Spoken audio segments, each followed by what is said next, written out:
Hello, this is Mr. Huff, and I want you to take a moment to look at this problem. This is the kind of problem you'll see in your textbook. So you have the problem statement here, and then you have the parts that you're going to solve and where you're going to put your answers in. The answers are nice, but I have a very specific problem analytics that I want you to use for each one of these. So the main thing you need to do before you start answering the question is to read it until you understand what on earth it is asking. Some of these physics problems are slippery and some of them are very complicated, and if you take some time to make sure you understand what's happening in the problem, then solving it is a lot easier. So we're going to use a 4-step problem solving process, which basically boils down to a description of what is happening in the problem, a list of the physics principles involved, an explanation of how those physics principles work together, and then finally solve the problem. This may be different than what you've seen in the past. When you show your work for solving the problem, I have 3 things that you have to show me at a minimum.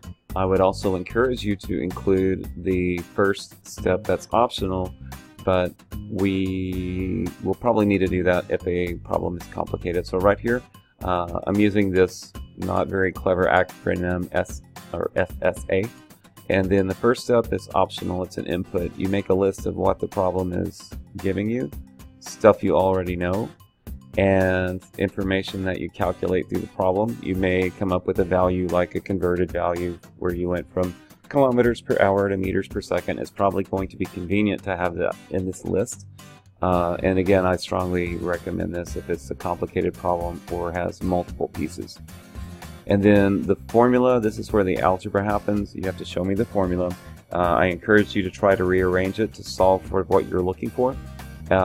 You can't always do this. Some of the math can get really complicated where it would be faster just to plug the numbers in and then work it as an algebra problem, solving for the only thing that's left. You kind of have to make a decision which is going to be easier and more timely to do. I will encourage you though to practice your algebra. The last part of the year you will be much better at physics if you practice your algebra. And then as far as substitution, just show me the numbers that you're going to put in the calculator. You don't have to show me every step. You just need to show me your plan of work. And then the answer, remember we're going to be using 4 important numbers. I'm not making a big deal out of significant figures. Always check that you have the appropriate unit for your answer. Some of these problems are very lengthy, and by the time you get to your solution, you forget what you're looking for. So always double check that. And then make sure your answer is easy to spot. Put a box around it, circle it, highlight it, underline it, do something. I've seen students that had a pretty good idea. They would put their answers in the far margin in a box, and that way you could see what the answer was real quick. Alright, you can also use the guess strategy. If you're used to this and you may not like it, but if you're familiar with it, this is exactly the same thing. You list what's given to you and then what you're looking for. Those are optional in my opinion, because if you do the first couple of questions, you have a pretty good idea of what's going on. And then you give me the equation, which is the formula, do your algebra there, substitute, showing the numbers that you're plugging in. So show me how you're going to calculate this, and then show me your solution, the final answer with the appropriate units. So what this would look like on paper, you would specify, hey, this is problem 1.57, and what's happening? A car is traveling around a circle track at a constant speed. That kind of jumped out at me as being important. After a time, we need to determine the distance, displacement, and the speed of the car.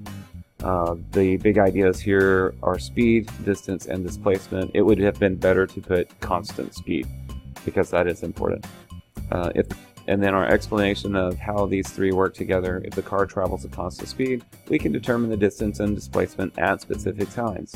That's the physics that we can use here. Then we get into the solution. This problem has 3 parts, so I'd expect it to look like this. I'll just kind of go through the first one and then talk about the other 2. So look at part A. We have the formula listed. Speed is distance divided by time, and if we rearrange that, it's v is equal to speed times time. And then I had to do a conversion before I could continue my problem. You need to make sure your units always agree, and right off the bat your book is not giving you easy problems where everything is in exactly the same unit, so be careful about that. So you had to convert this to something that matches minutes, or you had to convert minutes to hours. What I'm really interested in here on this stuff is what numbers do you plug in and what's your answer with units.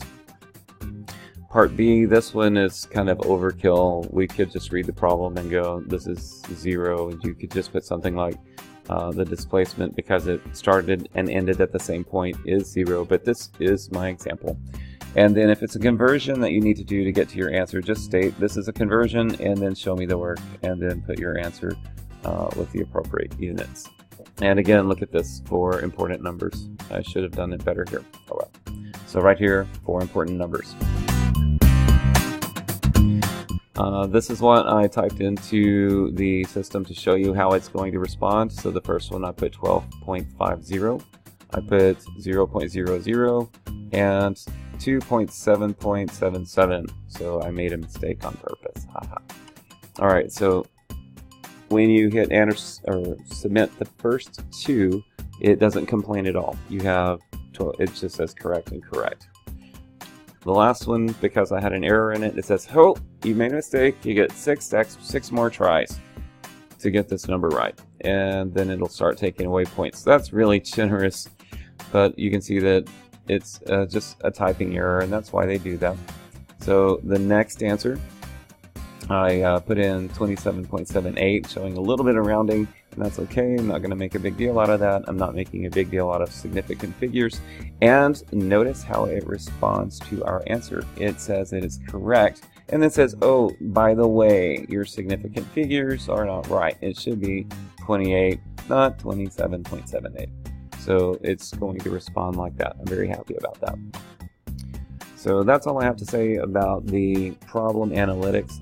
4 steps. Remember the 4 steps. You have to tell me what's happening in the problem, list the physics principles involved, explain how they apply, and then solve the problem showing your work with FSA, formula, substitution, and answer.